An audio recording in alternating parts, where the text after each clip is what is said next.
మీ మాటలు వింటుంటే ప్రసన్న కుమార్ రెడ్డి కళ్ళల్లో ఆనందం చూసే దానికోసం మాట్లాడినట్టుంది. ఈ రోజు మీరు మాట్లాడిన భాష చూస్తుంటే నల్లపరెడ్డి ప్రసన్న కుమార్ రెడ్డి కళ్ళల్లో ఆనందం చూసేదానికి మాట్లాడినట్టుంది. ఇంకొక విధంగా ఆలోచిస్తే మీరు మంత్రిగా మిమ్మల్ని నియోజకవర్గంలో అడుగు పెట్టిలా.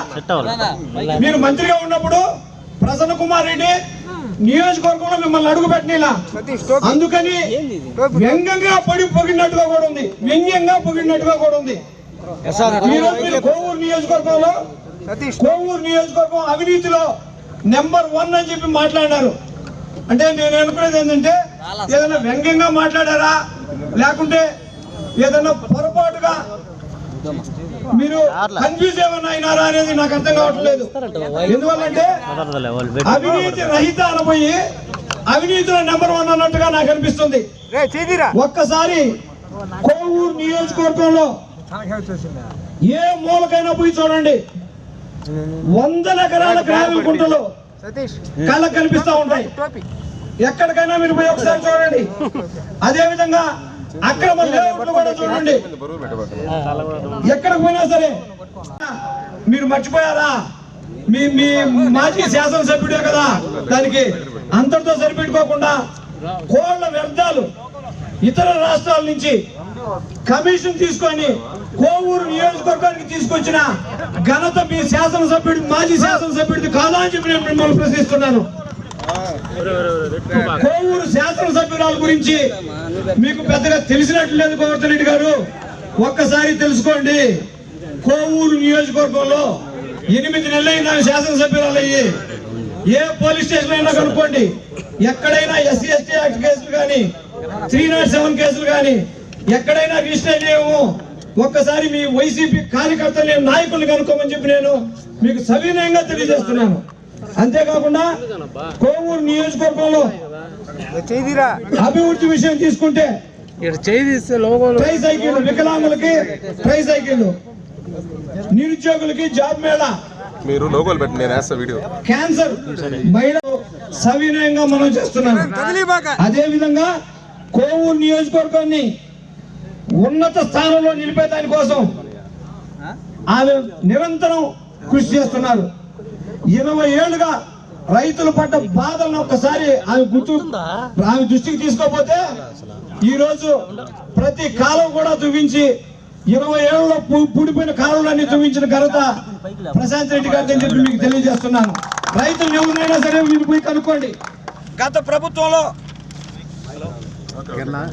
ప్రభుత్వంలో మీ పాలనలో రాష్ట్రం అవినీతిలో కోవూరు టాప్ లో ఉంటే, ఇప్పుడు అవినీతి రహిత పాలనలో కోవూరు నియోజకవర్గాన్ని రాష్ట్రంలోనే టాప్ లో ఉంచే విధంగా ఎమ్మెల్యే ప్రశాంత్ రెడ్డి గారు నిరంతరం పాటుపడుతున్నారు. మీరు ఏదో బెదిరించి పార్టీలో చేర్చుకోవాలని చూస్తున్నారని చెప్పి మీరు అనుకుంటున్నారు. నేను ఒక్కటే ఒక మాట చెప్తున్నా, మీరు గోవర్ధన్ రెడ్డి గారు మీరు ఇందాక ఒక మాట అన్నారు, కోవూరు నియోజకవర్గాన్ని చూస్తే ఒక 400-500 మందిని చూసి ఓయమ్మ ఇంత జనం అనుకుంటున్నారు మీరు.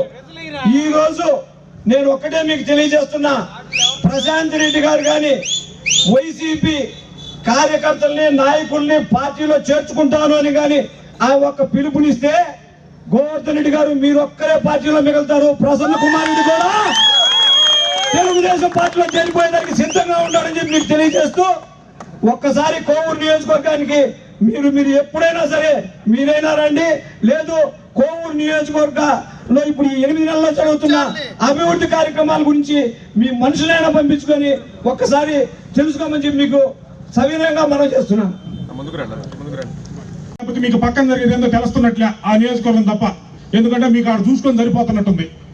ఎందుకంటే ఈ కోవూరు నియోజకవర్గంలో 1952లో ఈ నియోజకవర్గం ఏర్పడినప్పటి నుంచి ఇప్పటి వరకు తెలుగుదేశం పార్టీ ఎంత బలంగా ఉంది ఏంది అనేది అందరికీ తెలుసు. ఇకపోతే కోవూరు నియోజకవర్గానికి శాసనసభ్యురాలుగా వేమిరెడ్డి ప్రశాంత్ రెడ్డి గారు 2024 ఎన్నికల్లో ఘన విజయం సాధించిన తర్వాత ఈ 6 నెలల్లో ఒక కోవూరు నియోజకవర్గంలో సరైన పరిపాలన అంటే ఏందో ప్రజలు తెలుసుకుంటున్నారు. ఈ రోజు కోవూరులో జరుగుతుందని మీరు చెప్తున్నారు కదా, ఈ ఆరోపణలన్నీ మీరు చేసినవి కాబట్టి ఇప్పుడు మీకు బాగా పచ్చగా ఉన్న వాళ్ళంతా పచ్చగా ఉన్నట్టు మీరు చేసిన అవినీతి అక్రమాలు అయితేనేవి అన్ని ప్రతి ఒక్క కార్యక్రమం మాకు రుద్దాలని చూస్తున్నారు. అవి జరగదు. ప్రజలు తీర్పిచ్చారు. మొన్నగాక 6 నెలలు పూర్తయిందంటే మీకు 11 స్థానాలు ఇచ్చి ఎక్కడ కూర్చోబెట్టాలి అక్కడ కూర్చోబెట్టున్నారు ప్రజలు. ఇక్కడ కోవూరు నియోజకవర్గానికి వస్తే చంద్రబాబు నాయుడు గారి నాయకత్వంలో, వేమిరెడ్డి ప్రశాంత్ రెడ్డి గారి నాయకత్వంలో ఈ రోజు గడిచిన 7 నెలల్లో మా ఎమ్మెల్యే గారు ఈ రోజు ఈ నియోజకవర్గంలో అనేక అభివృద్ధి కార్యక్రమాలు ఎప్పుడు జరగని విధంగా చేసుకుని ముందుకెళ్తా ఉన్నాం మేము. ఇప్పుడు అన్న చెప్పినట్టు ఎప్పుడు జరగని విధంగా రైతులు నిన్న స్థానిక సంస్థలకి జనరల్ సర్పంచుల గురించి చెప్పారు. 8 నుంచి 9 మంది సర్పంచులు ఎమ్మెల్యే గారి దగ్గరికి వచ్చి, అమ్మా నువ్వు దీచిన కాలువల వల్ల మొన్న పడిన వర్షాలకి ఆ నీళ్లు మా కైల మీద పడకుండా శుద్ధంగా 2వ కారు సమయానికి వేసుకున్నాము, నీ రుణం తీర్చుకోలేమని చెప్పారు మీ వైఎస్ఆర్సీపీ సర్పంచులు తెలుసా. అదే కాకుండా సార్ మీరు చెప్తున్నారు ఈ నియోజకవర్గంలో మా ఎమ్మెల్యే గారి నాయకత్వంలో, ప్రశాంత్ రెడ్డి గారి నాయకత్వంలో 2 జాబ్ మేళాలు నిర్వహించడం జరిగింది. 17-18 మంచి ఉద్యోగ అవకాశాలు కల్పించడం జరిగింది. ఇదంతా మా ఎమ్మెల్యే గారు కోవూరు నియోజకవర్గంలో ఎమ్మెల్యేగా ఎన్నికైన తర్వాత కోవూరు నియోజకవర్గం ప్రజల కోసం చేసిన పనులు ఇవి. ఇవే కాకుండా ఆధార్ లేని గుర్తింపు లేని ఒక ఎస్టీ కులానికి చెందిన మన బిడ్డలందరికీ ఒక 2000 మందికి ఆధార్ కార్డులు తీర్చిన ఘనత మా వేమిరెడ్డి ప్రశాంత్ రెడ్డి గారు దానికి తెలియజేసుకుంటున్నా. అదేవిధంగా సీఎం రిలీఫ్ ఫండ్ ద్వారా 75 లక్షల రూపాయలు ఈ రోజు, ఇవన్నీ 75 లక్షల రూపాయలు సీఎం రిలీఫ్ ఫండ్ ద్వారా అనేక మంది బాధితులకు ఈ రోజు మా ఎమ్మెల్యే గారు అందించారు. ఈ కోవూరు నియోజకవర్గంలో ఎప్పుడు లేని విధంగా అభివృద్ధి విధంగా ముందుకు తీసుకోవడం ఒకే కారణం, ఈ రోజు కనిగిరి రిజర్వాయర్ కి మనకి గోపిరెడ్డి గారు పీసీ చైర్మన్ అయిన తర్వాత కనిగిరి ఎక్కడికమ్మా మాకు వైసీపీ మీటింగ్ ఉందంట, 2 మంది ఇచ్చారు మాకు, ఆటోకి 10 మంది అంట అని చెప్పన్నారు.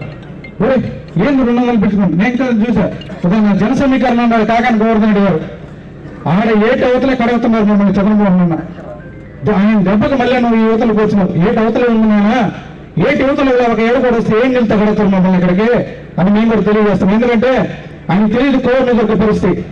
ఎమ్మెల్యే గారు 54,000 ఓట్లు మెజార్టీతో గెలిస్తే ఈ రోజు కాలువలో సొంత నిధులు పెట్టి తొవ్విస్తుంటే అవి కనపడటం లేదయ్యా నీకు మాజీ మంత్రి గారు అడుగుతున్నా.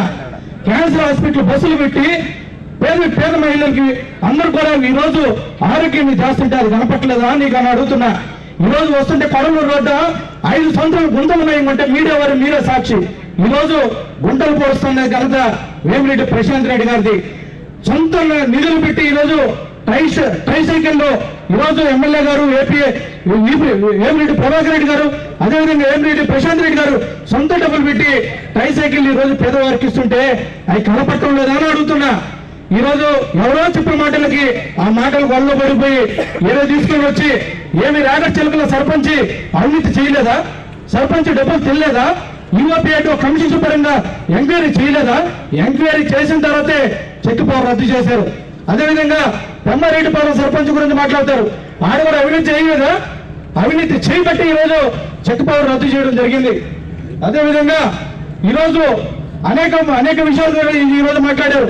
జన సమీకరణని 6 నెలలు ఈ రోజు మా ఎమ్మెల్యే గారు మీకు స్వేచ్ఛనిచ్చారే కాబట్టి ఈ రోజు మీరందరూ వచ్చి బయటకు మాట్లాడగలుగుతున్నారు. ఒక్కసారి మా ఎమ్మెల్యే గారు ఓపిక పరీక్షించొద్దు అని కూడా మిమ్మల్ని రిక్వెస్ట్ చేసుకుంటూ, అక్కడి నుంచి వచ్చాడు ఆయన గడుక్కోకుండా ఆయన ఎక్కడుందో ఆడికి గందరగోళంగా ఉంటే ఆయన చూసుకోకుండా ఏడు వచ్చి మళ్ళీ ఈయన ప్రసన్న కుమార్ ఎక్స్ఎమ్మెల్యేకి వచ్చి ఏడు సపోర్ట్ గా ఈయన కడిగిన ముత్యం లాగా ఈయన సపోర్ట్ చేసేది. ఈయన ముందే గందరగోళంగా ఆయన చేసుకుంటాం. పోయినసారి ప్రతిపక్షంలో ఉన్నప్పుడు ప్రతిపక్ష నాయకులైనా ఎవరైనా పోలీస్ స్టేషన్ కానీ ఒక ఎంఆర్ఓ ఆఫీస్కి కానీ ఒక ఎండి ఆఫీస్ కానీ ఎక్కడన్నా పోయిన దాఖలాలు ఎవరన్నా ఉన్నాయా? ఈ రోజు మా ఎమ్మెల్యే గారు ప్రశాంతమ్మ గారు ఆధ్వర్యంలో ఎవడైనా సరే ఒక నాయకుడికి సంబంధం లేకుండా ఎమ్మెల్యే ఇంటికి నేరుగా వచ్చి మాట్లాడుకొని ప్రతి ప్రజలు పోలీస్ స్టేషన్కి కానీ ఎంఆర్ఓ ఆఫీసులు కానీ పనిచేయించుకుంటున్నారు. ఇప్పుడు దౌర్జన్యం అనే ఒక మాటే లేకుండా ఉంది.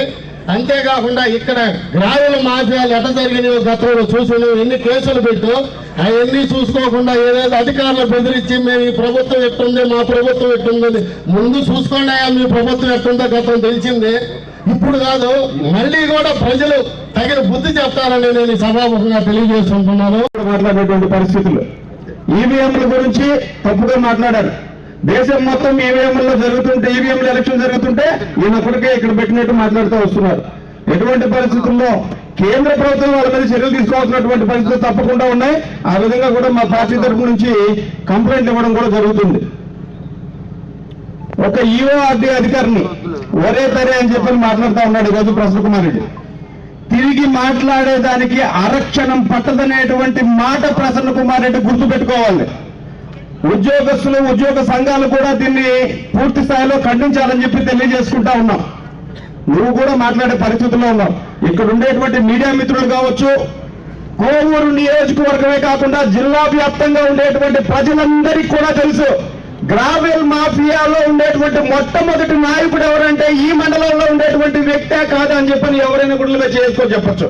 అదేవిధంగా దీనికి సంబంధించిన ప్రతి ఓటాలు వాళ్ళకు ఉండేటువంటి రాష్ట్ర స్థాయి నాయకుల దగ్గరికి ఇక్కడి నుంచి వెళ్ళేటువంటి పరిస్థితులే. ఒక్క విషయం అయితే స్పష్టంగా చెప్పదలుచుకున్నాం, దొంగల ముఠాలో ఉండే వాళ్ళందరూ దొంగలే అవుతారు. 16 నెలల పాటు జైల్లో ఉండొచ్చినటువంటి ఒక వ్యక్తికి శిక్ష బృందం వీళ్ళు కాక ఇంకోరు అవుతారా? కోర్టులో రికార్డులు తగలబెట్టినటువంటి వ్యక్తి కాకనుకోవద్దండి. ఇక్కడ ఇసుక మాఫియా చేసినటువంటి వ్యక్తులు నల్లపరెడ్డి ప్రసన్న కుమార్ రెడ్డి కావచ్చు, వీర చలపతిరావు గారు కావచ్చు, గ్రామీణ మాఫియా చేసినటువంటి వ్యక్తులు వీళ్ళు కావచ్చు, గంజాయిని పెంచి పోషించినటువంటి వ్యక్తులు వీళ్ళు కావచ్చు. రాష్ట్రంలో ఉండేటువంటి 175 నియోజకవర్గాలు అన్నింటిలో కూడా ఏ విధమైనటువంటి అరాచకాలు, అసాంఘిక కార్యక్రమాలు ఒక కోవూరు నియోజకవర్గంలోనే గడిచినటువంటి 5 సంవత్సరాల్లో జరిగినాయని చెప్పి గట్టిగా చెప్పగలం. నేను వైసీపీ నాయకుల్ని ఒకటే మాట్లాడుతున్నాను, మీరు గతంలో ఎన్ని తప్పులు చేశారో చెప్పండి. గోవర్ధన్ రెడ్డి గారు మాట్లాడాడు, కోవూరు నియోజకవర్గం 6 నెలలకి అవినీతి గురుకోపోయిందని. పొరపాటు పడ్డారు గోవర్ధన్ రెడ్డి గారు. 5 ఏళ్లలో వైసీపీ చేసిన అవినీతిని చెప్పుకోలేక మారసాలుగా ఈ మాట టీడీపీ మీద రుద్దిపోయాడు. ఆయన మనసులో వైసీపీ ఎంత చేసిందనేది 5 ఏళ్లలో మొత్తం విజిలెన్స్ కానీ, మా మేడం గారు రేపు వచ్చినప్పుడు విజిలెన్స్ కానీ, ఎంక్వైరీ కానీ ఏపిస్తే కనీసం 6 నెలలు 7 నెలలు పట్టద్దు వాళ్ళకి అన్ని ఒక లేవు తీసుకొచ్చే లోపల. వీళ్ళు మాట్లాడుతున్నారు కనీసం సర్పంచులు అంట. ఇవాళ వీళ్ళు చెప్పిన సర్పంచులు తప్పు చేస్తేనే వాళ్ళు గవర్నమెంట్ ఆఫీసర్లు సస్పెండ్ చేశారు. ఇవాళ ఏమన్నా వచ్చాడా బీసీ నాయకుడు సర్పంచ్ ఏమన్నా మీ మీటింగ్కి ఏమైనా వచ్చాడా? మీ కాళ్ళకాడికి ఏమన్నా వచ్చాడా? మిమ్మల్ని ఏమన్నా నన్ను సస్పెండ్ చేశాడు, నా గురించి మాట్లాడమని మిమ్మల్ని ఏమన్నా అడిగాడా? ఎందుకు మీరు రాజాల గురించి మీరు పూసుకోవడం? సరే, మామూలుగా మాజీ ఎమ్మెల్యే గారు మాట్లాడాడు. ఆ రోజుల్లో మండలంలో నువ్వు ఎమ్మెల్యే గారివి, ఏ నాయకుడు నీ కాడికి చిన్న పన్నెండు వచ్చినా మండల నాయకుడు కాడికి పోయింది అని చెప్పి చెప్పేవాడివి. ఆ దరువుతో మండలంలో నాయకులందరూ నీకు తగిన సాక్షి చూపించారు మన ఎలక్షన్లో. అది గుర్తుంచుకోయా ప్రసన్న కుమార్ రెడ్డి గారు. బాబాతో తెలిస్తే, పుస్తకం ధరిస్తే చాలా ఉంటుంది, రాబోయే రోజుల్లో చాలా ఉంది, దాని ఏదో చూపిస్తుంది మా ఎమ్మెల్యే గారు. మీరేమో ఆతృత పడాల్సిన పని కూడా లేదు. ఈ అవకాశం ఇచ్చిన పెద్దలకి అయినా కానీ చంద్రబాబు నాయుడు కాబట్టి కష్టపడుతున్న ఉద్యోగులకు ఒకటో తేదీ జీతం వేస్తున్నాడు. అదేవిధంగా పెన్షన్లు ముందు రోజు కూడా ఇస్తున్నాడు. ఆదివారం వస్తే చంద్రబాబు నాయుడు పరిపాలన గురించి విమర్శించే హక్కు మీకు లేదు. ఆ రోజు మాయ మాటలు చెప్పి ముద్దులు పెట్టి అధికారంలోకి వచ్చారు కాబట్టి మీకు ఇచ్చారు. జగన్మోహన్ రెడ్డిని జీవితంలో ఆంధ్రప్రదేశ్ ప్రజలు నమ్మరు, మీకు అధికారం రాదు, మీరు భ్రమంలోంచి బయటికి రండి, మీ పార్టీ తీసుకొని తొందరలో మీ ఇళ్ళకాడ కూర్చోండి సవినయంగా మనం చేసుకుంటూ ఈ అవకాశం ఇచ్చిన తెలుగుదేశం పార్టీకి, శాసనసభ్యుల గారికి, పెద్దలు తెలుగుదేశం పార్టీ నాయకులకి అందరికీ సవినయంగా నమస్కారం తెలియజేసుకుంటాం.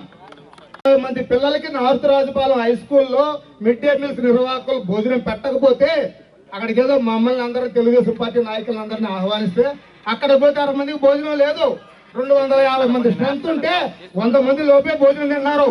అక్కడ స్నానాలు ఉండవు, స్నానం చేస్తుందో లేదో తెలియదు. అవి 60,000 పైబడిపోయింది. ఏమయ్యా మీకు ఏమైనా ఓటాలు ఉన్నాయా దానిలో?